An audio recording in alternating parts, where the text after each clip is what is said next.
So GladrapChannel, you're with Liam Lonergan? Yeah? Yeah, so how was the concert? How was Dave Chappelle? You want to talk about Dave Chappelle? Just quickly. Yeah, cool. Dave Chappelle was great, man. Yeah? Yeah, he was good. He had some good opening acts. It's a good show, good DJ. It was a real show. Yeah, how'd you Sorry, man. it's all good. How'd you fall into that kind of comedy? Like that's a bit of like is it on YouTube or how'd you get interested in that sort of comedy? How did I get into comedy? Yeah, like into Dave Chappelle. Or, Oh, like, right. what's your range? Like do you like all kinds of comedy or like particular? Man, I like all kinds of comedy. Yeah. Yeah, man. The first show I ever saw was Ricky Gervais, Animals. Correct. I was 14 when I watched that, and I wanted to do it ever since. So, yeah, man, I've been a big fan of comedy for a long time. Richard Pryor, Eddie Murphy, all the greats, Dave Chappelle. Did you say do it like? Yeah, I do comedy. Oh, you do stand up? Yeah, yeah. Okay. Yeah. How long you been doing that for? 3 years. Oh wow. So have you performed at the classics? Have you done I this? performed at the Classic. I performed at the Classic, all the clubs around the place, and it's a good time. Oh wow. So how often do people say, "Oh, you're a comedian. Tell me a joke"? Do you get that a lot? All the time. Yeah. Yeah. So what's that like? Doing comedy? I mean, that's terrifying to me. Like, it is terrifying. Like, like, do you have a YouTube channel? Do you put out your stuff? I don't know. What do you do? Like, No, man, no way. Yeah? It's one of those, I think comedy takes 5 to 10 years before you, like, even remotely are good at it. Okay. So people who put content out in their early days are just, I don't know why they do it. They're always going to look back on it and cringe, so do you think politics has kind of destroyed comedy recently? Like, I've noticed there's like the late night host, kind of, I don't know. Like, it depends on which side of the spectrum you're looking at it. But some could say they become terrible recently. But I don't know. Is it harder to operate in this environment nowadays? I don't think so.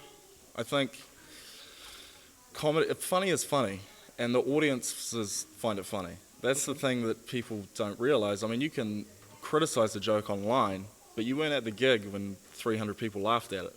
Correct. So, I mean, comedy is always just a narration of where society is at the time. Okay. So at the time, it was funny, and it had been tested 300 times. Like if Dave Chappelle tells a trans joke, Yeah. he's done that in front of 200 different audiences. Because he practiced it, right? Of course, he's done it to a bunch of different audiences. He's tweaked it. He's got it to a place where it's really funny, Correct. and then he's recorded it. Yeah. So for a joke to get onto a Netflix special and then be criticized, it's gone through the process of audience after audience, and they've laughed harder and harder and harder until it's gotten to the point where you can put it on a special. So See, to me, David's been doing it for 14, 12, 11, I don't know. He's been performing at clubs, and he's almost like a natural. Like, I don't even know if he needs to be scripted. What kind of comedian are you? Like, do you need to sort of do the homework? You need to have like your jokes prepared, or do you think you could eventually? I don't know. Is it tell me your process. any comedian who says they just go up and, talk, Yeah. it's bullshit. Yeah. They prepare their material. It might be an 80-20 split where 80% is written Rehearsed, material yeah. and rehearsed that they've done before, Yeah. and then 20% is ad-libbed and it's crowd work. So for any comedian has stuff prepared. Okay. Otherwise, you're gonna fall on your ass. Okay. And yeah, I guess, and then the confidence to ad lib comes from like doing it, right? Like their experience and, right? For sure, yeah, man. The more you do it, the more comfortable you are in that environment. So when did you know this is like this is the kind of route you want to do? Like you actually want to perform? Like most people, they go on YouTube, they have a laugh, and that's it. Like they're like maybe one day. When did you actually say, you know what, I'm gonna do it? 16, and then I didn't get on stage until I was 20. Did you bomb at all? I bombed hard. I had a terrible show. I stunk the room out. Yeah. I remember getting off stage. I felt I went okay, Yeah. but as I was walking out, Scott, who owns the Classic, Yeah. I walked up to him. He wouldn't even look at me, man. He wouldn't even look at me. And I remember leaving that night going, I'm never doing this shit again. And I didn't do it for like 2 or 3 years. Yeah. after That makes sense. Yeah. Yeah. And then I got back into it. And when you go bad, the best thing to do is get back on stage. You got to go again. If you have a bad night, you want to get the next gig as close as possible. Yeah.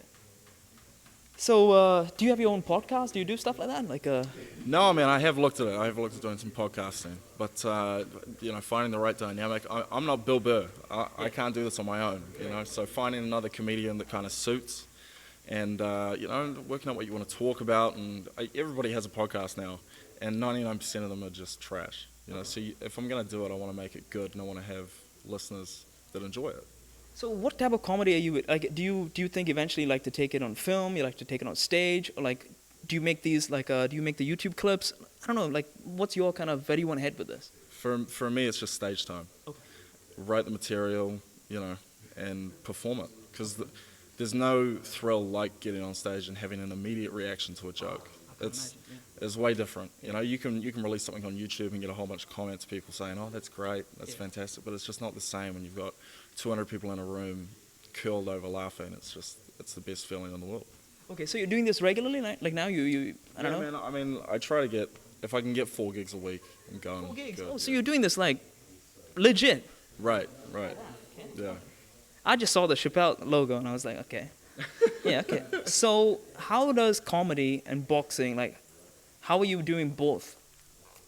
Comedy's a night gig, man. Like, you know, most gigs don't start till 8 p.m. Yeah. So I'll finish my day at the office doing boxing promotions and all that, and work out some material before the show and try it out. And then most of my writing comes after a show. So I'll get straight off stage. It's fresh in my mind. You know, I know what went good, what went bad, and I'll sit down and I'll rewrite my material. Okay. And all right. Okay. This is very new to me. Okay. So So where are you based now in Australia? Are you based here? Where's home? Home, thank God, is now back in New Zealand. I was in Australia for a long time. Did you like it there? No, I hate Australia. Which part of Australia? Gold Coast, Brisbane, Sydney, Melbourne. I've stayed in all the cities. And why? Like, why didn't you like it? You know what? The country is great. The people they suck, man. Okay. I don't know if you can put that. Ah, it's all good. Yeah. Yeah. No, man, that's just very different culture. Yeah. You know, their business ethics and their business culture is very different to ours. Okay. And I'm not so much on board with it. Okay, gotcha. And okay, so look, I mean, your dad's doing it for a while. I mean, were you always involved with the boxing? Like, were you always sort of helping him out, or have you fully taken on the boxing gig recently? I got into it. I started working for my dad when I was 19, Yeah. 18, 19. So fresh out of school is when I started. But I've been around it my whole life. There's photos of me at Fight for Life, you know, when Dad was, Correct. when he fought. I've seen, yeah. So there's like me at 5 years old with a sign saying "Go Dad" in his corner, and you know, since I was born, I've been around boxing. So it's always been something that I've been interested in, and I love the fight game, and I love the coaches, I love the fighters. So you know, to see a fighter that you promote go well, you know, it's a real buzz. I've seen 2 of your fighters go well. So Parker, I've seen him when he was just, you know, then he became superstar. Yep. Jeff Horn, same thing. He was just walking down. Right. Nobody recognized him. No media. Next day, beat Pacquiao, and it was like there was so much media. So you've seen people become great, like, you know, like, what has that meant for you in your life to actually see live example? Like, most people just see it in the newspaper, but you've seen it, and you probably have more examples. Right.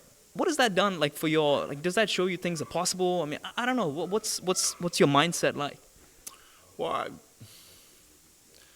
yeah, it's less of a magic trick when you're in it. I think to people on the outside, it's like, oh my God, this boxer's just amazing. He's just won fights and he won a world title. That's how it happened. But when you see all the mechanics behind it, it kind of feels a bit different. And the hard work that goes into it, I mean, a lot of the work is done by the promoters, you know. We track their whole career. We pick their opponents. We make sure that they go up in the rankings. We pay the sanctioning fees. You know, we run the events. We promote the fighters. You know, all the fighters do, they show up and they get the job done in the ring. Do you need to have a thick skin in this business? Like, what some of the attributes you need to have to survive in this? Because it's not easy. I mean, I don't know. Yeah. Be disagreeable. Be disagreeable. Don't you know? There's a lot of people who want to take advantage and they want to take what you have. So you really have to be disagreeable. And you deal with a range of people. What's that like? Like, you know, dealing with Isaac, you're dealing with different promoters. What's that experience like?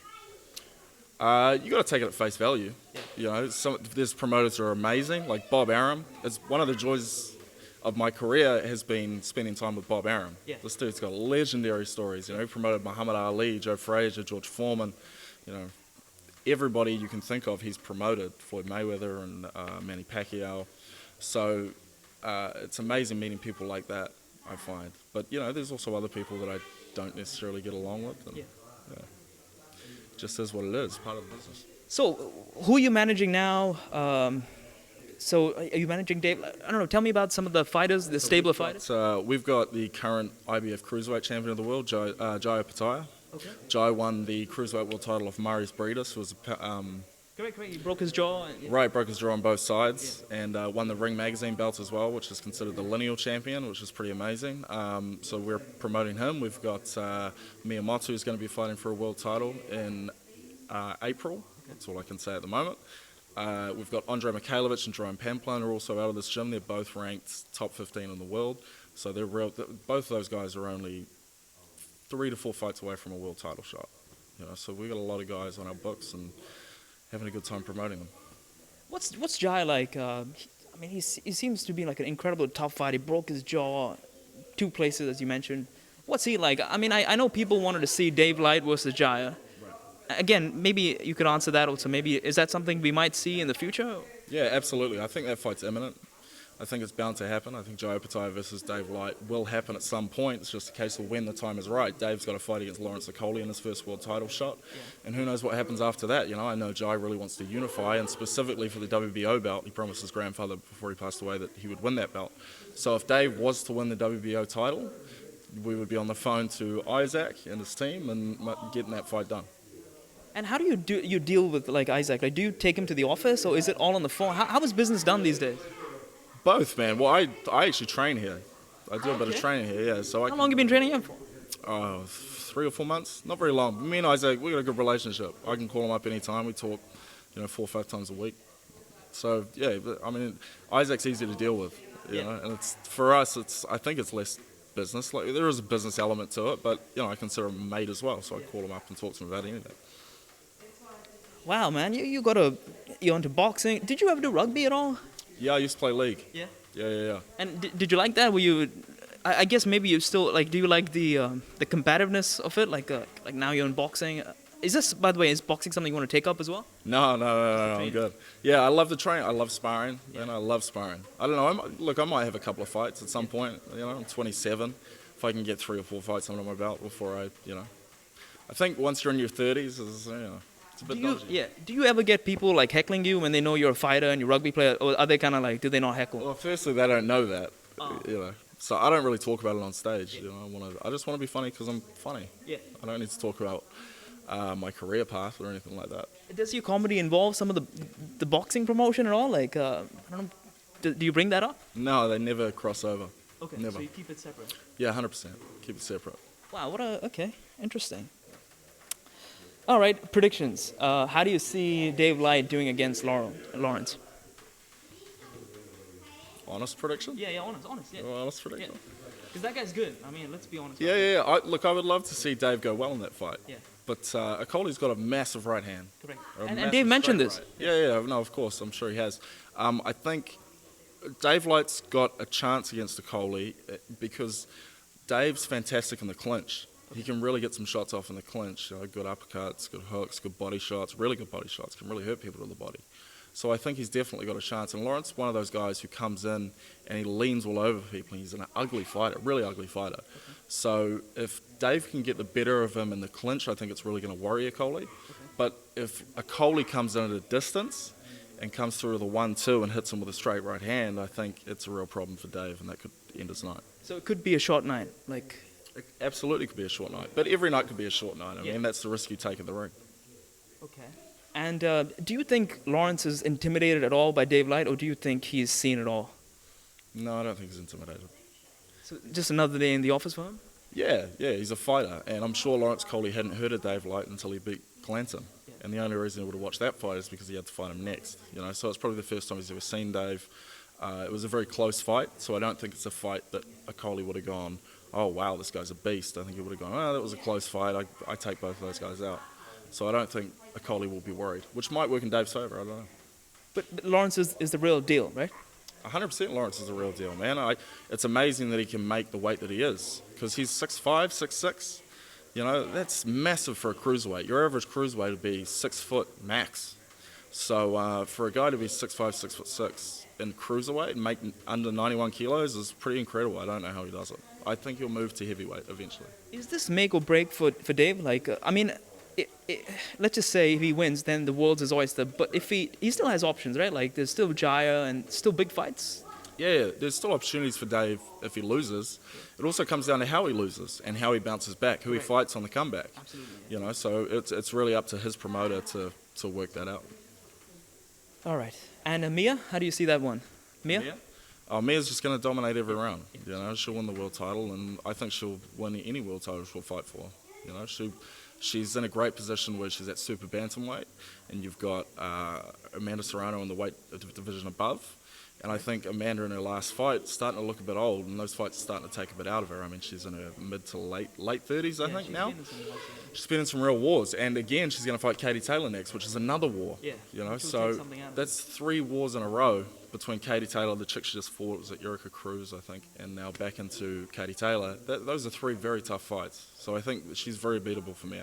And one weight division up from her is Alicia Baumgartner, who I think fights in spurts, gets tired very quickly, hits hard, but fights in spurts. And Mia's constantly pressuring you coming forward and connecting with accurate shots. She's good, yeah. Very accurate, you know, and has a tank on her, real gas tank. So I think Mia could dominate her division and the 2 divisions above her. And just quickly, the future of the sport, I mean, with peach boxing, city kickboxing has now got a bunch of, you see it being steady? Yeah, I think the future of boxing is looking okay. I think there's definitely been a lull since Joseph Parker moved over to England. Correct. So it has been a bit tougher, and we've been in Australia, so we haven't been able to build it. But now that we're back, I think we're really going to build something special here, and this gym has already built something special, and we're just going to show the world who these guys are. Cool. Awesome. And where can people check you out if they want to check your comedy, or where they can see you perform next? Or? Yeah, man, just Liam Lonergan on Instagram. That'll do it. Boom. All right, thank you so much for your time, man. Thanks, Nice meeting you. Thank you. Awesome. Okay, that's cool.